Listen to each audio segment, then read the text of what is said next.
Radio Sucesos 101.7 FM presenta su noticiero Sucesos con Milton Pérez y Verónica Larrea. Un periodismo libre para una democracia plena.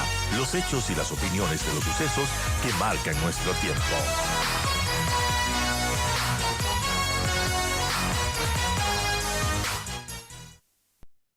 Pero amigos, gracias por seguir con nosotros. Vamos a seguir analizando la situación política del país, que es muy delicada y lamentablemente cada vez más delicada. Ariana Tanca está con nosotros, ella es politóloga.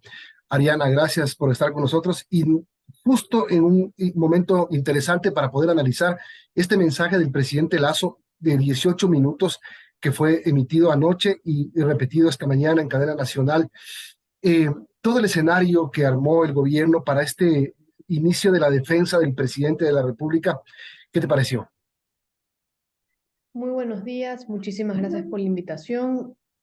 A ver, creo que esta cadena ha generado muchísima reacción, sobre todo en redes sociales, y más bien ha transmitido este sentimiento que el presidente está desconectado con la realidad nacional. Eso es lo que los ciudadanos, al menos lo que se puede percibir en redes sociales, es ese sentimiento de el presidente está un poco más preocupado de su reputación antes que el problema que está viviendo el país en materia de seguridad, teniendo en cuenta todo lo que pasó ayer, precisamente en la ciudad de Guayaquil, el tema de los explosivos y el día anterior sicariato a un joven de 21 años.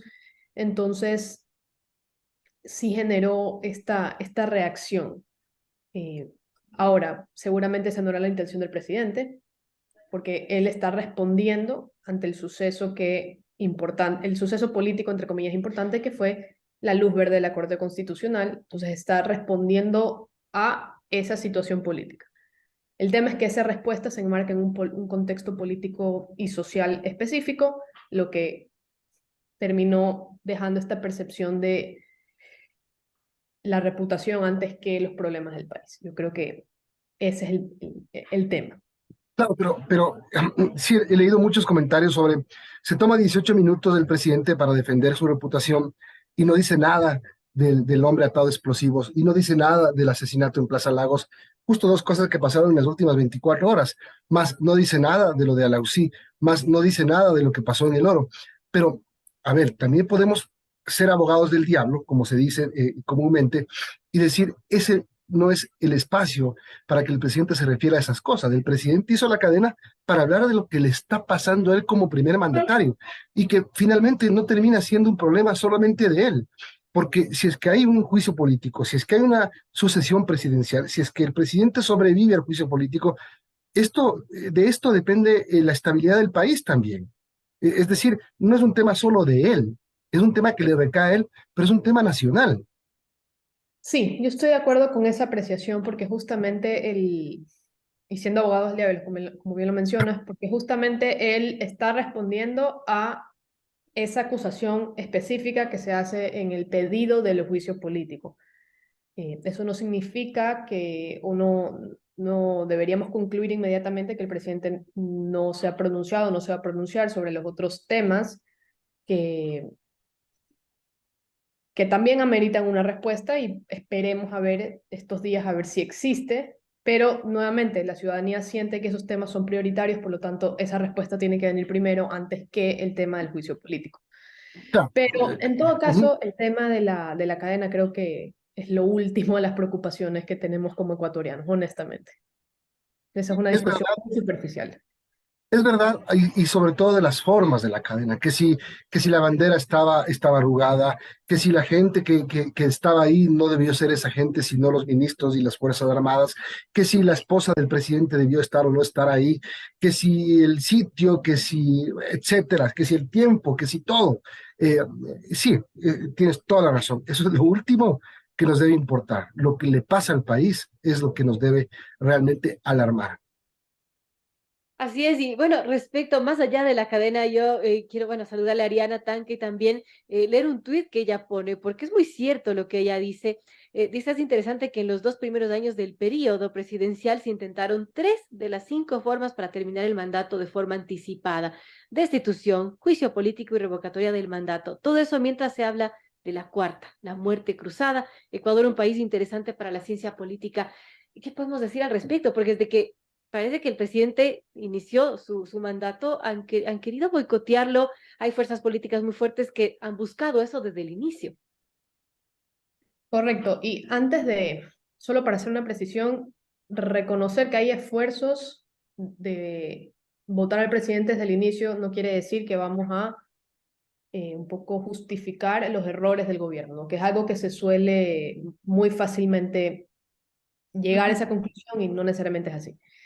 Entonces, sí, pareciera que no se aceptaron los resultados de la segunda vuelta del 11 de abril de 2021.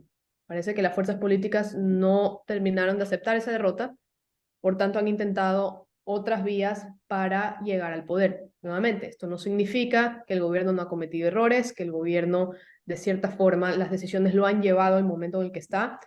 Entonces, debería preocuparnos porque la política en los últimos 2 años ha estado concentrada en la pugna de poder, quién se queda o quién se va del poder. Y yo creo que eso también ha hecho que los asambleístas, el Ejecutivo, esté concentrado en su metro cuadrado de poder, de conservar ese metro cuadrado de poder y no hacer las cosas que se tienen que hacer para dirigir al país. Y una de esas, y una muy importante, y que se ha hablado hasta el cansancio, se han hecho varios intentos en la Asamblea, se han hecho varios intentos del Ministerio de Gobierno, es armar una agenda país, que finalmente, si nosotros nos remontamos a la segunda vuelta de 2021, esa fue la idea que ganó. Más allá, o sea, el Ecuador del encuentro entendido en tenemos que ponernos de acuerdo. Y no lo hemos logrado hasta el día de hoy. Entonces, Ariana, eh, aquí hay algunos hechos que se están produciendo y que son la base del juicio político al presidente, pero quizás más allá de los hechos hay unos mensajes. Hay unos mensajes, los que le inculpan al presidente de la República por su responsabilidad de no haber tomado acciones supuestamente sabiendo que había corrupción dentro de, en este caso, Flopec, porque ya todo se reduce a Flopec. Eh, pero también hay una realidad que el presidente le empieza a contar ayer, recién ayer en la cadena nacional, y que se empieza a destapar, cuando esto debió ser destapado desde el principio. Los contratos con Amazonas Tank fueron de 2018 renovados en 2020. El presidente Lazo no era presidente. Ese es el mensaje que noté que el presidente va a empezar a posicionar ahora en su defensa. ¿Es correcto lo que empieza a hacer el presidente? Más allá de que sea verdad, porque es verdad. Y más allá de que sea verdad la otra parte, que digan, aquí hubo una carta del año pasado donde se alertaba por parte del gerente de Flopec que Hernán Luque habría estado cometiendo irregularidades en esa empresa y que el presidente no hizo caso. No sabemos si la leyó, no la leyó, no sabemos si hizo caso o no hizo caso, si sabía y no quiso decir nada. No sabemos porque todo termina siendo subjetividades y el presidente tendrá que decir si sabía o no sabía. de acuerdo, definitivamente el presidente va a apuntar por la narrativa de yo no era presidente cuando todo esto estaba sucediendo, que como bien lo mencionas, es un hecho que no puede ser un poco rebatido. Pero de ahí queda el tema de la responsabilidad política. ¿Sabías o no sabías y actuaste o no en función de la información que tenías? Y como bien lo mencionas, justamente ahí entra el espacio de la subjetividad. ¿Realmente el presidente sabía o no sabía? Y por eso este juicio en particular va a ser, y hay que prestarle mucha atención a las pruebas que se van a presentar por parte de la asambleísta Veloz, que asumo que va a ser la asambleísta interpelante. Es confirmado que ella es la una. Ajá. Correcto. Y qué pruebas va a presentar el presidente. Recordemos que esta sesión, o sea, en el caso de que llegue el juicio político, me refiero porque igual todavía falta votar el informe de la Comisión de Fiscalización en la Asamblea, pero es previsible que pase, ¿no? Esta se convoca una sesión exclusiva para el juicio político, donde la asambleísta Veloz tendrá 2 horas para acusar al presidente, donde se presentarán todas estas pruebas orientadas a decir el presidente sabía y no hizo nada. Porque esa es la argumentación, en resumidas, bueno, en cuentas muy resumidas, esa es la argumentación incluso que aprobó la Corte. Mientras que el presidente va a tener 3 horas para defenderse de o mostrar, digamos, pruebas de descargo. Entonces, creo que, como tú bien dices, es un tema bastante subjetivo y más bien vamos a tener que estar atentos a estos días para ver qué muestra el presidente y sobre todo qué va a pasar en la comisión de fiscalización que tiene que elaborar el informe y posteriormente a la parte de interpelación que va a ser lo más importante porque finalmente vamos a tener un poco más de luz dentro de esta subjetividad si existe o no la responsabilidad política, porque finalmente recordemos que el juicio político establece responsabilidades políticas, no así penales. Entonces, eso no significa, o sea, el presidente Lazo puede ser destituido y no significa que va a enfrentar un proceso penal. Entonces, hay que tener mucho cuidado con esa parte. Son las 8:35. Estamos conversando con Ariana Tanca, es politóloga.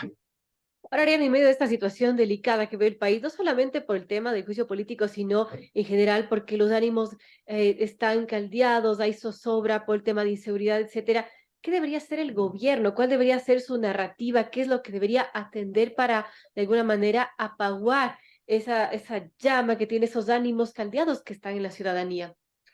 Yo creo que justamente lo que mencionas lo pone al gobierno del presidente en una situación entre la espada y la pared, porque por un lado tienes un proceso de juicio político que no es poca cosa, y por otro lado la situación del país, donde lo más grave en este momento es el tema de la seguridad y el narcotráfico. Entonces tienes dos temas que son igual de importantes. Entonces, un poco, ¿qué es lo que va a hacer el presidente? O sea, ¿cómo se va a dividir entre juicio político y atender al país?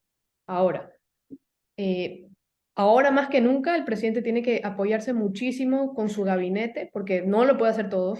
Tiene que apoyarse muchísimo en el gabinete, en hacer el trabajo en territorio, en hacer,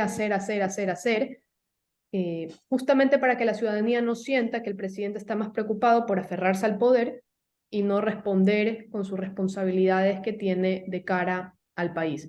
Pero nuevamente es una situación que está entre la espada y la pared del presidente porque creo que no se pueden hacer dos cosas al mismo tiempo. Entonces, y las dos, digamos, en el sentido de supervivencia política, las dos son necesarias. Y sobre todo porque, digamos, si el presidente empieza a ejecutar obras, que es lo que la mayor crítica que recibe, que no se siente esa inversión social, digamos que ahora se empieza a sentir esa inversión social, yo no creo que eso tampoco se pueda reflejar en una ganancia, entre comillas, para los votos del juicio político. Entonces, por eso es una situación muy de ajedrez, porque el hecho de que tú empieces a invertir socialmente no se va a relacionar con la situación del juicio político, porque finalmente los ciudadanos no están votando el juicio político, sino tu oposición. Entonces eso Exactamente. va a ser interesante. Los votos que están en contra del presidente están en contra del presidente, así el presidente construye una represa hidroeléctrica en un mes. Es difícil la situación del presidente de la República, pero como tú dices, es un juego de ajedrez. Este movimiento de fichas tendrá que ser muy pensado para por lo menos ganar el espacio mediático, que la narrativa está pesando mucho en este momento. La narrativa de la oposición, con todas las fallas que ha presentado este juicio político, como tú también lo has resaltado, la desprolijidad que ha sido relevada por la Corte Constitucional, está acompañada por la deficiente gestión del gobierno. Mira, ahora que mencionas el tema de justamente el llamado a atención que hizo la Corte Constitucional, yo creo que sí vale la pena que dentro de todo este relajo y que sentimos que la institucionalidad del país está siendo vulnerada, yo creo que sí es una buena noticia. Yo personalmente pensaba que no iba a prosperar, pero el dictamen de la Corte contiene argumentos bastante legítimos digamos, para tomar la decisión que tomó. Ahora, me parece que dentro de todo esto, el hecho de que la Corte le haya dado paso al juicio político, sí es una señal de esta independencia de poderes, de esta independencia que tiene la Corte Constitucional y que no está sometida, o por lo menos eso es lo que podemos percibir, a presiones de ningún grupo. Y esto es algo que no veíamos hace muchísimo tiempo y que incluso aunque no concordemos, aunque no estemos de acuerdo con el resultado, creo que sí es positivo para el país saber que aún hay jueces en Ecuador.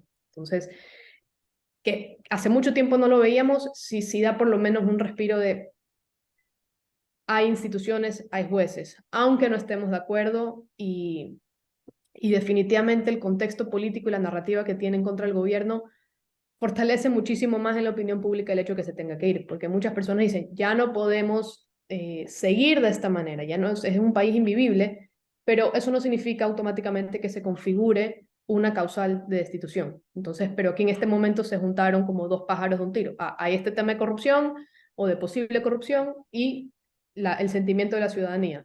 el escenario perfecto para llevar a cabo un juicio político.